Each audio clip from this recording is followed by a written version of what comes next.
Hey guys, Jared here with 5-Pack Magic. Welcome to the studio.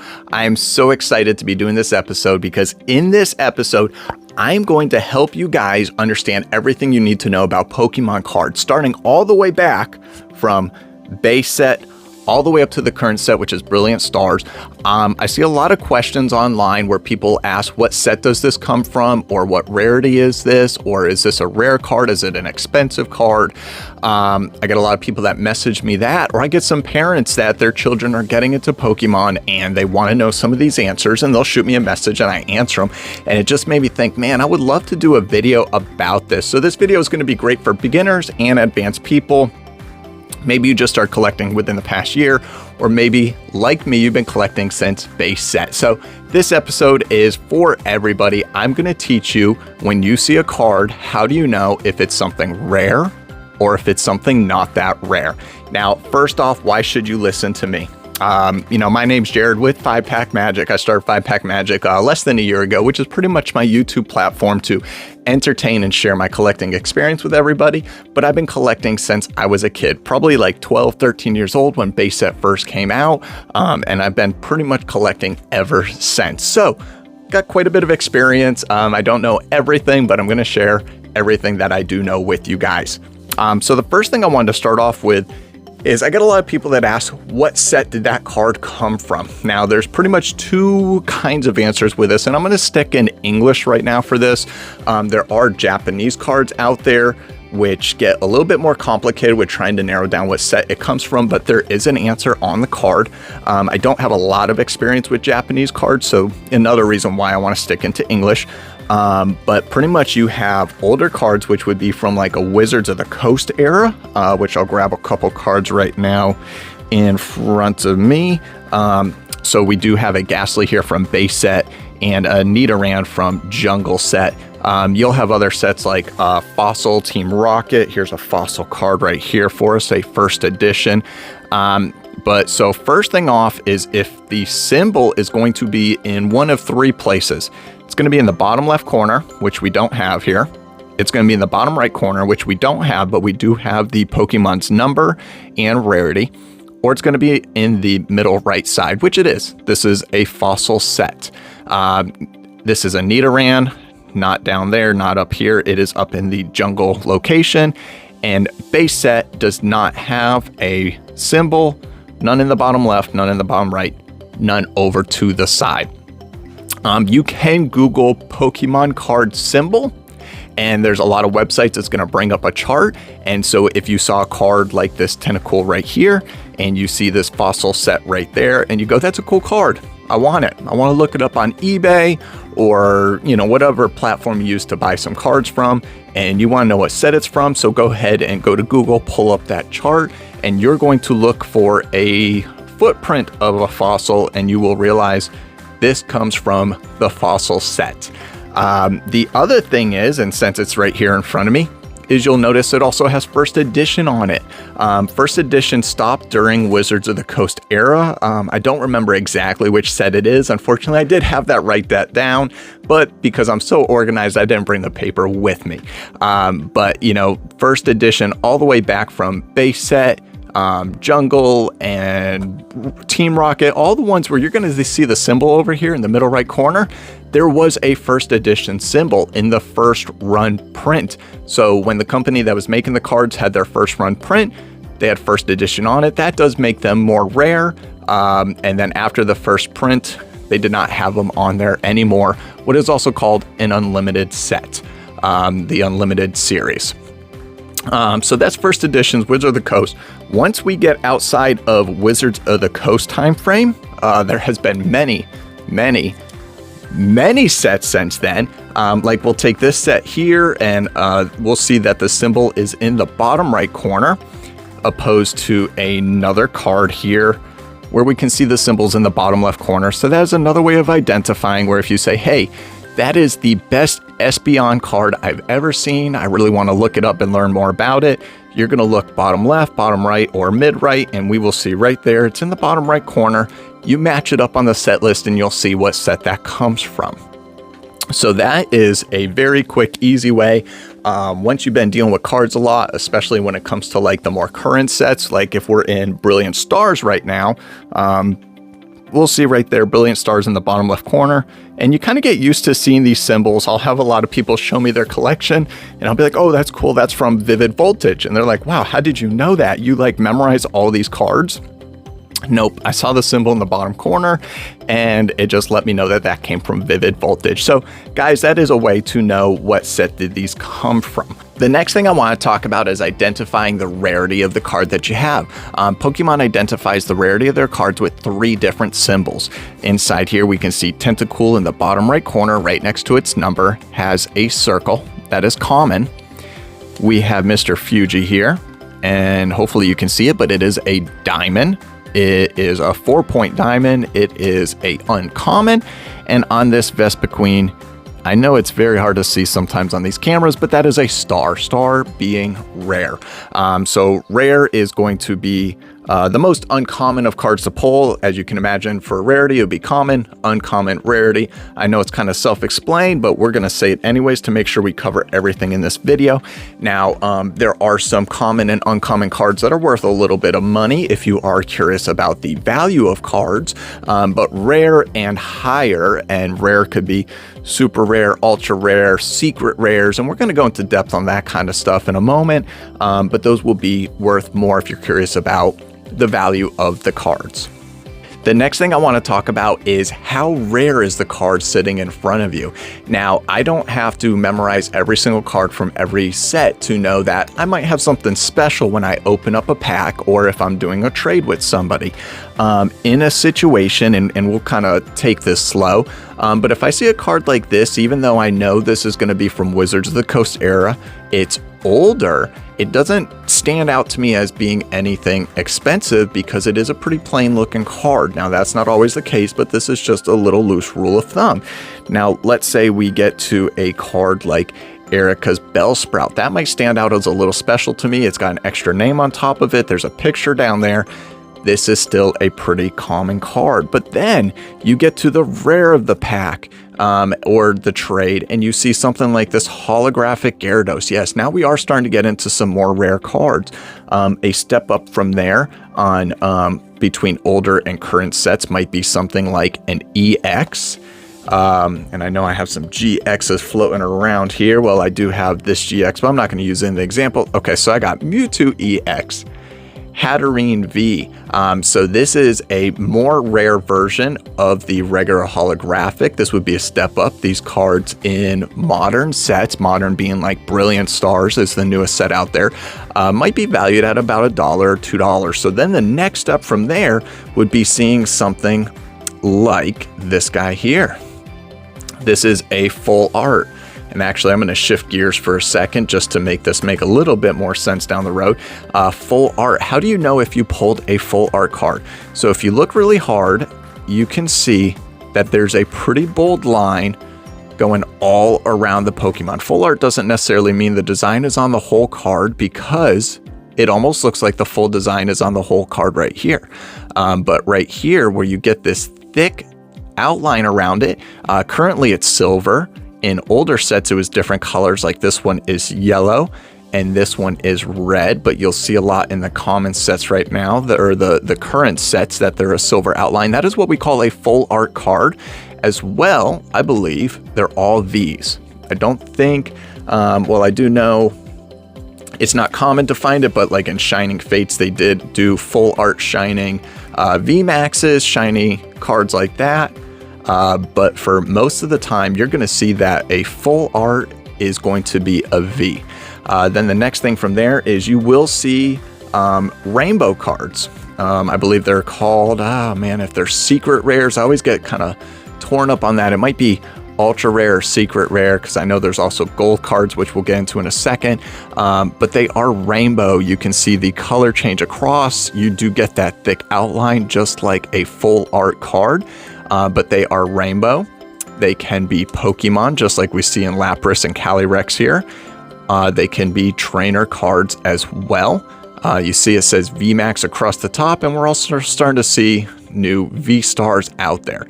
So these are rainbow cards, and they can be Pokemon or trainer cards. Then from there, you will see gold cards. Now, if you open up a pack or you're looking at some stuff and you're seeing some rainbow and some gold and it just something really stands out to you, probably does stand out to you for a reason, you know you're starting to get into some good stuff. The golden cards, which are secret rares, you will see them in Pokemon forms, which you can see that thick outline going around again, and it's going to be gold. You'll see them in energy cards, as well as you'll also see trainer cards. So those are gold cards. We're getting up into some big rarity at this point. They can get very expensive if you are making some trades and looking at some collections or want to know the value of your cards. And plus also, I'll pause there for a second. I personally use tcgplayer.com to look up the pricing of cards. But if I do want a second opinion, I'll go to eBay, I'll look up the card, and then I'll change the filter to sold to see what does the card currently sell for, especially if it's getting into an expensive card. From there, after gold cards, you will see cards like this. They might stand out to you a little bit more than other cards. These are called alternate artwork cards. These are some of the rarest cards out there, especially with modern sets. They are the rarest cards out there. You have a V version, just like we see Sylveon V here, and we have a VMAX version, Sylveon VMAX there.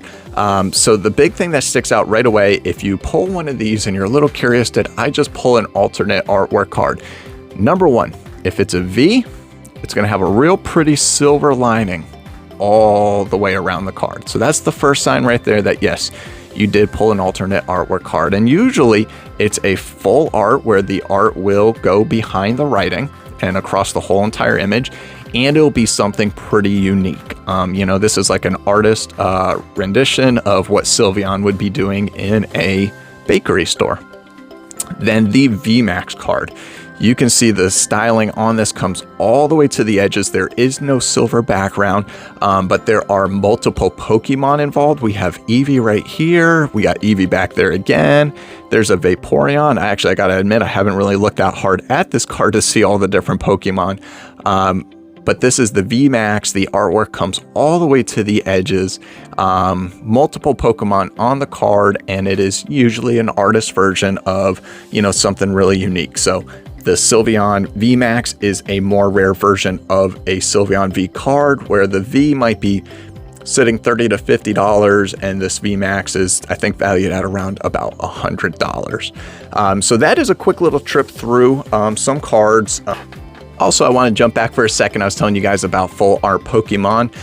There is also full art trainer cards out there, like this awesome full art Marnie card. You can see, opposed to a regular trainer card where, it will have writing and a little picture right inside here.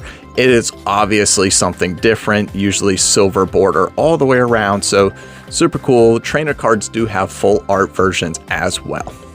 All right, so another thing I want to point out to you guys when you're looking at cards, and if you want to, try and look at it and guess how old it is or the rarity of the card, right here, I do have a old Japanese card, a new Japanese card, an old English card, and a new English card. Now, I'll show you on the English card, if we turn it around on the back, they both say Pokemon. And they pretty much have the same kind of coloring and look. It'd be very hard to tell them a little bit different, but they're going to look about the same. And that's, a card from, 1995 probably up to, 2020. So, 25 years difference between the two, and they still have the same background going on behind them. On the Japanese card, this is an old Japanese card. It says Pocket Monsters on the back, card game. And on the newer sets, they're a little bit fancier with some energies floating around in the background. So this one here is an older set. So if you're looking at a Japanese card, you're really interested and you see this kind of background on it, you do know it's an older set at a quick glance, as well as there are usually dates right down, and there are not dates. Thought there would be a date. Maybe it's on this side. Yeah, dates are down on this side, but a lot of time the dates are down on the front like they are right there. But there's always dates on the cards too if you want to double check. But if you're just looking at it real fast, you see Pocket Monsters and it's Japanese, you know it's an older set and not a modern one. The next thing I want to point out to you guys when you're looking at some cards is you will see different variations of this holographic shine going across the cards. And here is a example. We have Infernape, which has a holographic background right there. But then the same exact card has this holographic flame down inside here.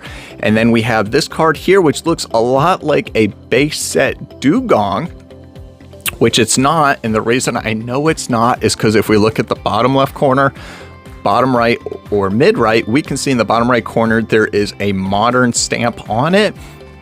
Because if it was a original base set, it would not have any stamp, or if it was a Wizards of the Coast card with a stamp, it would be right up here. This is actually from a set called Evolutions. Really cool set. They actually came out and they kind of duplicate a lot of base set cards, which I'm a huge fan of. But anyways, this is a reverse holo Dugong, and as well, basic cards did not make reverse holo versions. But if you did not know any of that information, except to know that there is usually a stamp bottom left, bottom right, or mid right, you can see, hey, this is bottom right or bottom left. This is a modern set. This is not an older set, but it's still a super cool card. Reverse holos, seeing those in modern sets, Infernape here across the whole body. So those are cool versions out there as well. The next thing I want to point out to you guys is, as we're looking at these four awesome cards here in front of us, a Charizard V, a Lucario V, don't know how to pronounce that name, GX, and Centiskorch VMAX. These are four really cool looking cards, but two of them are very different from each other. They're separated right here. And what this is, if once again we look at bottom left, bottom right corner, we can see Centiskorch comes from the Shining Fate sets. The bottom left one there, I believe that is Rebel Clash. Nope, I'm sorry, that's Crimson Invasion actually. And then on these guys, it says promo there. That's what we call a Black Star promo card there. Now, what that means is these cards were obtained in some type of box, a collector's box or something like that. This Charizard V actually came from a Elite Trainer box, Champion's Path. That was the only way you could get this card. It was the promo card in that. And the Lucario V came from the Lucario V V-Star box. Actually, there's the big old V-Star card right back there that we opened up on the channel not that long ago. So promo cards, you know, they do not make them less of a collectible, but it sometimes mean it's not as rare as you think it is. Now, there are some Black Star cards that are very rare and very desirable and worth a lot of money. So I'm not saying they're not worth much, but this Lucario V might be worth about $1 or $2 because it's easy to get out of a collector's box right now. But there might be older ones like this Charizard V. I think this guy's worth about $10, but there are some old promo cards that are worth more than that. They might be desirable too, but just wanted to point out that sometimes there is a symbol like that called a Black Star promo in the bottom corners. One last thing that I wanted to point out to you all is graded cards. Anything can be graded, not even just Pokemon. Comic books can be graded, video games can be graded, all those different things. There's a lot of different companies out there, like I got CGC, GMA, PSA. You might hear about these. Beckett grading system is out there as well. Some people favor more than others, and some are more valuable than others, like a PSA 9 compared to a GMA 9 or something like that, where the PSA might be more desirable. That's a more in-depth conversation we won't go into, but I just wanted to point out to y'all, whether it be a trainer card, a Japanese card, which we know that's a modern Japanese card because of the back at a quick glance, a reverse holo. Now this looks like Gyarados from base set, but because it's a reverse holo, I know it's not. As well, in the bottom right corner, I will see that Evolutions tag. Kangaskhan. Now there's a symbol in the mid right that lets me know it's an older card, Wizards of the Coast era, and it's from the jungle. And then this card here is a Hidden Fates card with the 3 birds. So just wanted to point out as well, there are graded cards available for every single card can be graded across Pokemon. So guys, that was just kind of my first step into explaining some different cards. I really wanted it to be tailored around beginners. I hope I did a good job for you understanding things a little bit better. I wanted to give you that knowledge that if you were hanging out with your friends or you open up a pack or you're at a store and you didn't want to ask how rare a card was or what set it was from, you can do it on your own. So if you need to rewatch the video, go back to the beginning, slow things down a little bit, go onto Google and check a couple things, please do. Hope you appreciate it. If you want to subscribe, please subscribe. Please like this video. And if you have questions, go ahead and comment and I will answer them for you. I reply back to everything, guys. Thank you so much. And I'll see you in the next video.